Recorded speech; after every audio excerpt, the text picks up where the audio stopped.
మా భార్య డాక్టర్ గీత. మా నాన్నగారి పేరు వచ్చేసి హరికృష్ణ అడిషనల్ ఎస్పీ గారు, రిటైర్డ్ అడిషనల్ ఎస్పీ గారు రిటైర్ అయ్యారు. ఆయన 2018లో చనిపోయారు. చనిపోతూ ఆయనకున్న ఆస్తుల మీద అంతా ఎవరికి ఏం చెందాలని చెప్పేసి మా నాన్నగారు వీలునామా రాసి మా మదరు మా నాన్నగారు ఇద్దరు కలిసి మాకున్న వాళ్ళకున్న బిడ్డలకి ఎవరికి ఏం చెందాలని అంత క్లియర్గా రాశారు. ఇంకా షెడ్యూల్ ఏ కొడుకు నాకు ఇచ్చారు, షెడ్యూల్ బి వచ్చేసి మా పెద్దక్క గాయత్రికి ఇచ్చారు, షెడ్యూల్ 3 వచ్చేసి రెండో కూతురు అయిన లావణ్యానికి ఇచ్చారండి. షెడ్యూల్ డి వచ్చేసి లాస్ట్ కూతురు అక్షమినికి ఇచ్చారు. ఈ విషయం వాళ్ళకందరికీ తెలుసండి. వీళ్ళ వాళ్ళ దగ్గర కూడా ఉంది. దీని ప్రకారము ఆల్రెడీ మా నాన్నగారు సంపాదించిన ఒక ఆస్తి తిరుపతిలో ఒక ఆస్తి ఉందండి. ఈ వీలునామాను అనుసరించి తిరుపతిలో ఉన్న ఆస్తిని వాళ్ళు తీసుకున్నారు. ఎందుకంటే దీంట్లో మా లావణ్య గారు ఉన్నారు. లావణ్య వచ్చేసి లావణ్య భర్త వచ్చేసి డిఏజీ గారు, పాలరాజు డిఏజీ గారు ఆయన. సో వాళ్ళు ఏమంటే ఈ వీలునామాలో మాకు అక్కడ వాటా ఎక్కువ ఉంది కాబట్టి వీలునామాలు ఒప్పుకుంటున్నామని చెప్పేసి ఆ రోజు మా అమ్మగారిని బెదిరించి మా నాన్న చనిపోయిన 2 నెలలకే తీసుకెళ్ళారండి. మా అమ్మ ఈవెన్ ఇంట్లో పోయి నిద్ర కూడా చేయలేదు. అయినా కానీ ఆమెను మీరెక్కించుకుంటూ తీసుకెళ్ళి ఆ ఆస్తి మాకు రాయించుకున్నారు.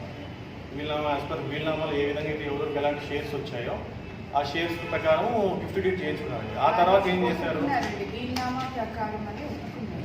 ఇది తిరుపతిలో మా అమ్మగారు మాకు ఇచ్చిన గిఫ్ట్ డీడ్ అండి, తిరుపతి ఆస్తి. ఇక్కడ క్లియర్గా చూడండి, దీంట్లో యాజ్ పర్ వీలునామా అని చెప్పి కూడా మెన్షన్ చేసుకుంటూ ఎవరెవరికి ఎంతెంత రేషియో అని కూడా ఉంది. ఇది మొత్తం కూడా మా నాన్నగారు రాసిన వీలునామాలు ఉంది. యాజ్ ఇట్ ఈస్ తీసుకున్నారు.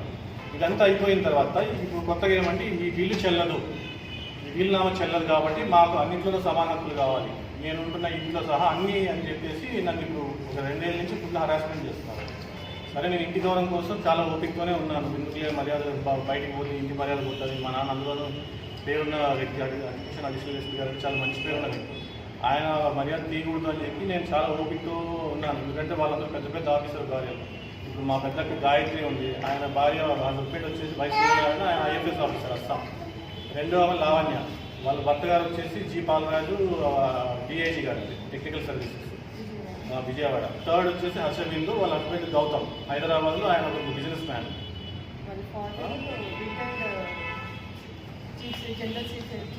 తర్వాత అండి ఇక్కడ అనంతపూర్లో మా ఇంటి దగ్గరే ఒక ఆస్తి ఉందండి. ఇదేమంటే అశ్వత్థప్ప వచ్చేసి మా నాన్నగారికి మామ, అంటే మా అమ్మగారి తండ్రి. ఆయన పేరు మీద ఒక ఆస్తి ఉందండి, 10 సెంట్లు భూమి. అది ఆయన ఏం చేశాడు, అశ్వత్థప్ప గారు ఆయన వీలునామా రాస్తూ అల్లుడికి ఇచ్చారు, అంటే మా నాన్నగారికి ఇచ్చారు తదనంతరం అని. సో ఆయన చనిపోయిన తర్వాత ఆ వీలునామా ప్రకారం మా నాన్నగారికి ఆస్తి వచ్చింది. సో ఆ వీలునామా ఇదండి, మా అశ్వత్థప్ప గారు మా తాతగారు రాసిన వీలునామా, మా నాన్నకు చెందాలి అంటే రాసిన వీలునామా ఇది. దీని అనుసరించి మా నాన్నగారు మున్సిపల్ పర్మిషన్స్ తీసుకొని ఇల్లు కట్టారు. 2008లోనే కట్టారు. ఈ విషయం ప్రపంచానికి అందరికీ తెలుసండి. ఇప్పుడు ఏం చేశారు, ఈయన డిఏజీ గారు వచ్చేసి ఇది ఈసీలో అశ్వత్థప్ప పేరే ఉంది, మీ నాయన సంబంధం లేదని చెప్పేసి మేము ఊళ్ళో లేనప్పుడు ఆయన పోలీసులు ఉపయోగించుకునేసి ఇష్టానుసారం అన్ని ఇష్టానుసారం డాక్యుమెంట్లను రెడీ చేసేసుకునేసి వాళ్ళ భార్య పేరు మీద రిజిస్టర్ చేయించుకున్నారు ఆస్తి. యాక్చువల్గా అది మా నాన్నకు సంబంధించిన ఆస్తి.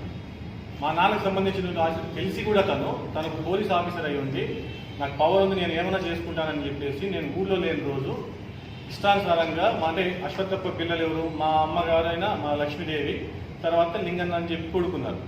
వాళ్ళిద్దరితోనే ఒక అబ్బందం రాయించాడండి. లింగన్న అండి, అడిషనల్ ఎస్పీ రిటైర్డ్ అయ్యారు. ఆయన కూడా ఇక్కడ అనంతపూర్ అండి రిటైర్డ్ ఉన్నారు, ఆయన కొడుకు ఆయన.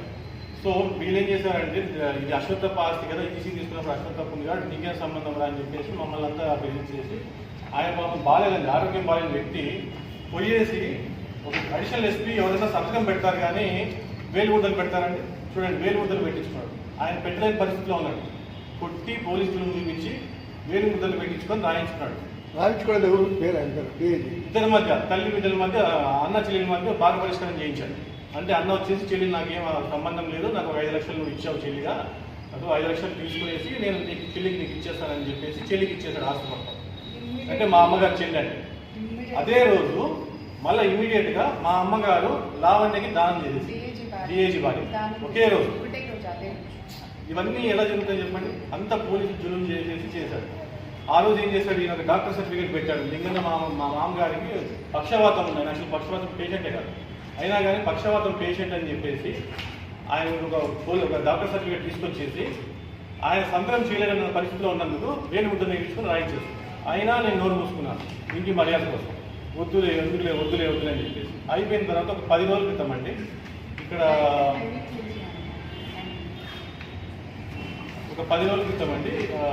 మాకు ఇక్కడ ఈ వల్లారి బైపాస్లో ఒక స్థలం ఉందండి మా నాన్నగారి ప్రైవేట్ స్థలం అది అక్కడికి ఒక సిఐ గారు పంపించారండి ఒక సిఐ గారు వెంకటరమణ టెలికమ్యూనికేషన్ సిఐ అంట ఒక ప్రైవేట్ సర్వీస్ తీసుకొచ్చి నా స్థలంలో అంటే అంతకుముందు రోజు నా సిఐ గారు పోయేసి నేను లేనప్పుడు సాయంత్రం పూట పోయి అక్కడ ఉన్న పనులందరినీ బెదిరించాడు కరెంట్ బిల్స్ ఈ డాక్యుమెంట్స్ ఏంటి ఇవన్నీ ఎంక్వైరీ చేస్తే వాళ్ళు మాకేం తెలియదండి మేము ఏదో పనులు అని చెప్తే వాళ్ళు అన్న వాళ్ళంతా బెదిరించి వెళ్ళిపోయారు నెక్స్ట్ డే మళ్ళీ మంగళవారం అనుకుంటారు కదా మంగళవారం రోజు తెల్లవారుజామున మళ్ళీ వచ్చాడండి ప్రైవేట్ సర్వే తీసుకుని వచ్చాడు వచ్చి సర్వే చేస్తుండగా నాకు ఇన్ఫర్మేషన్ వచ్చింది నేను పోయి అడిగాను మీరు సిఏగా ఉండి ఒక ప్రైవేట్ స్థలంలో మీకు సర్వే చేయాల్సినంత అవసరం ఏమొచ్చిందంటే నువ్వెవడు రా అని చెప్పి నా మీద వచ్చాడు నేను చెప్పాను ఇది నా స్థలం అండి మా నాన్నగారి స్థలము అడికేషన్ గారు కొడుకుని ఇది నా స్థలం మీరు ఎందుకు వచ్చారు ప్రైవేట్ స్థలంలో మీకేం నిలబడి నువ్వు ఎందుకు వచ్చి సర్వే చేస్తున్నావు అంటే నువ్వెవడు నన్ను అడ్డం పెట్టడానికి అన్నాడు మీకేం సంబంధం అండి అంటే అప్పుడు అంటాడు ఇది గౌతమ్ పంపించాడు లావణ్య పంపించింది అని అన్నాడు నేను అన్నాను వాళ్ళకేం సంబంధం అండి వాళ్ళకి ఏం సంబంధం లేదని నేను ఇక్కడ ఉన్న వాళ్ళంతా నిలదీస్తుంటే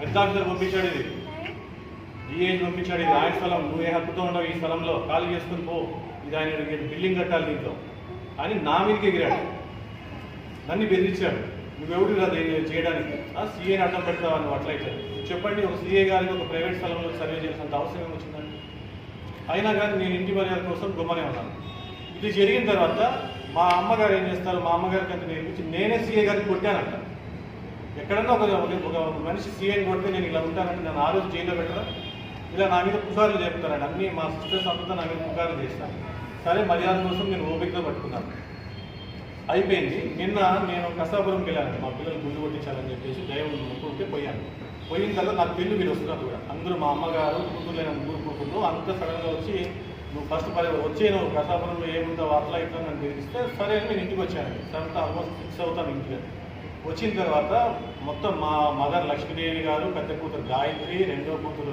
లావణ్య మూడో కూతురు హర్షవేణి వీళ్ళందరూ ఇంట్లో ఉన్నారు నేను కూడా ఉన్నాను తర్వాత పెద్ద మనుషులు ఇద్దరు వచ్చారు ఎవరు జయచంద్ర గారు అని చెప్పేసి తర్వాత రంగారెడ్డి గారని వచ్చారు పెద్ద మనుషులు కూడా వచ్చారు వచ్చిన తర్వాత ఈ బిల్లు చెల్లదు మీ సిస్టర్స్కి ఏమి ఇస్తావు నువ్వు అని నన్ను బెదిరించడం స్టార్ట్ చేశాను నేను చెప్పాను మర్యాద కాలేదని తల్లి రాసిన వీలునామా ప్రకారం ఉంది మీకు తెలిసిన విషయమే అంటే కూతురు మా ఆయన రాలేదు చల్లలేదు అని నన్ను బ్లాక్మెయిల్ చేస్తూ ఇంకా మా మీదకి అటాక్ చేశాను నా భార్య ఈమెకి అనరాని కుదరదు లంచం ఉందా బజార్ ఉందా నువ్వు పోవే అని చెప్పేసి ఈ అమ్మాయిని మెడబట్టి కొట్టాడు కొట్టి ఈ అమ్మాయి ఫోన్ ఎరగొట్టారు చూడండి ఫోన్ ఎరగొట్టారు కొట్టిన తర్వాత నా పిల్లలండి చిన్న పసిపిల్లలు గాయత్రి మా పెద్దక్క గారు ఆ బాబు కాలుతో తనుకుంటూ పోయింది పసిపిల్లలు కూడా తన్నారు అయింది సరే నేను అయిపోయిన తర్వాత నేను చూడండి ఇక్కడ ఈమె డిఏజీ గారు వచ్చేసి నన్ను బ్యాక్ స్టార్టింగ్ చేసి వచ్చింది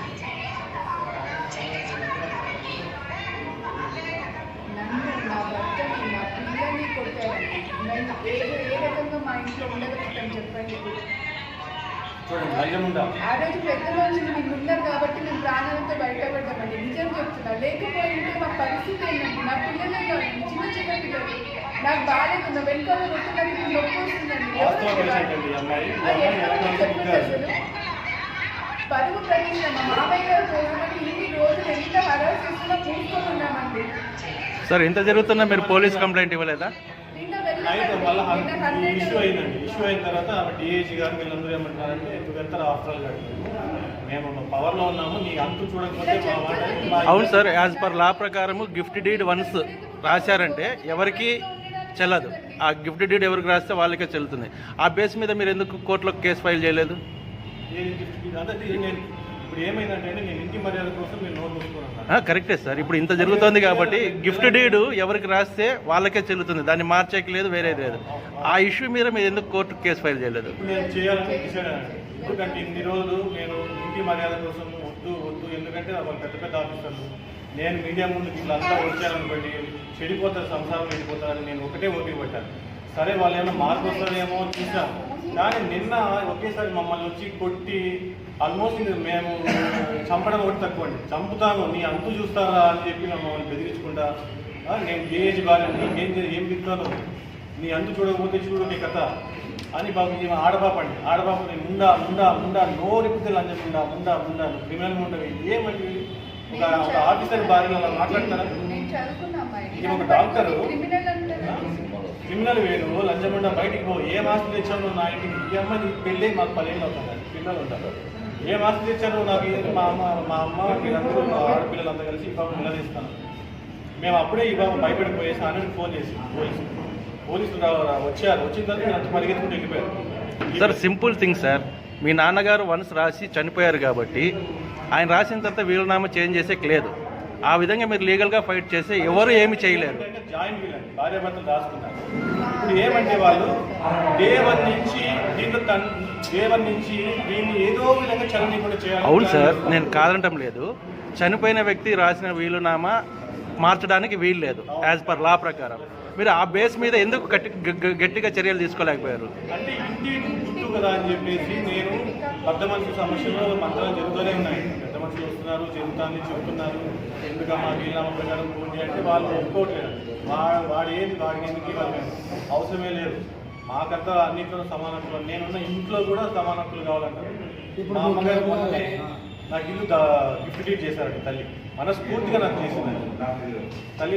ఎందుకంటే ఆమె మొన్న పెద్ద కూతురు దగ్గరికి వెళ్ళిందండి. పెద్ద కూతురు దగ్గరికి వెళ్ళినప్పుడు ఒక 100 rupees bond paper, empty bond paper తీసుకొచ్చి ముందు పెట్టి మా అమ్మ ముందు సంతకం పెట్టాను. మా అమ్మగారు ఏ నమ్మది ఖాళీ పేపర్ కదా ఎందుకు పెట్టాలి నేను అంటే, నీకు ఒక ప్యాన్ కార్డ్ అప్లై చేయాలి అర్జెంట్ ఉంది నువ్వు అంటే, మా అమ్మగారు ఎందుకు అనుమానం పడి పెట్టలేదు.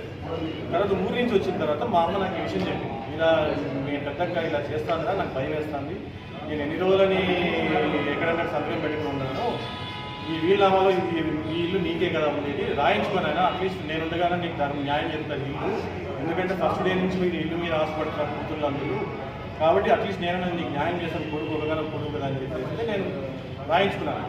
ఆ రోజు తల్లి కూడా ఒప్పుకుంది, అందరి ముందు ఒప్పుకుంది, చేశారు. ఇప్పుడు ఏమైపోయిందో కూతురు దగ్గర చేసేసి ఇప్పుడు నా మీదకి ఉల్టా తిరిగింది, నేను మోసం చేశానంట. ఏదో బ్యాంకు కోసం అని చెప్పేసి బ్యాంకు పత్రాలని చెప్పేసి మోసంగా నేను రాయించుకున్నానని చెప్పేసి ఇప్పుడు నన్ను బ్లాక్మెయిల్ చేస్తాను. నేను ఆడికి ఇస్తాను, నీ ఉద్యోగం ఇస్తాను, నేను జైలుకి చేపిస్తానని కూతురుతో చెప్పి ఇప్పుడు నన్ను బెదిరించాను.